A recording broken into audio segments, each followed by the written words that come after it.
న్యాయవాదుల రక్షణ కోసం అడ్వకేట్స్ ప్రొటెక్షన్ బిల్లు తీసుకున్నట్లు మంత్రి శ్రీధరబాబు తెలిపారు. ఇక బీఆర్ఎస్ హయాంలో న్యాయవాదులు వామనరావు దంపతులు హత్యకు గురైన విషయాన్ని ప్రస్తావించారు. ఇక పట్టపగలే వారిని హత్య చేసిన విషయాన్ని గుర్తు చేశారు. ఇక బీఆర్ఎస్ నేతల ప్రోద్బలంతోనే వారు హత్యకు గురైనట్లు చెప్పారు. అప్పట్లో వామనరావు కుటుంబానికి న్యాయం జరగలేదన్నారు. అలాంటి ఘటనలు పునరావృతం కాకుండా ఉండేందుకే అడ్వకేట్స్ ప్రొటెక్షన్ బిల్లు తీసుకువస్తున్నట్టు వెల్లడించారు.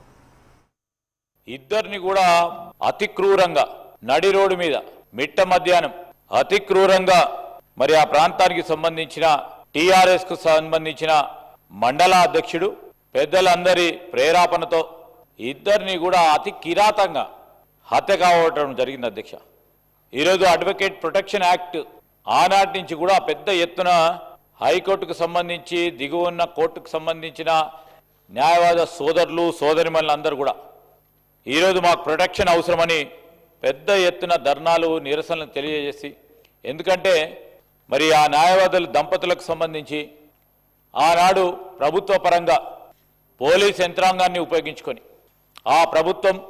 ఆ ప్రభుత్వానికి సంబంధించిన పెద్దలను కాపాడే ప్రయత్నంలో అన్ని రీతుల ఆ న్యాయవాద దంపతులకు న్యాయం జరగలే, వారి కుటుంబ సభ్యులకు న్యాయం జరగలే, వారి తల్లిదండ్రులకు న్యాయం జరగలే.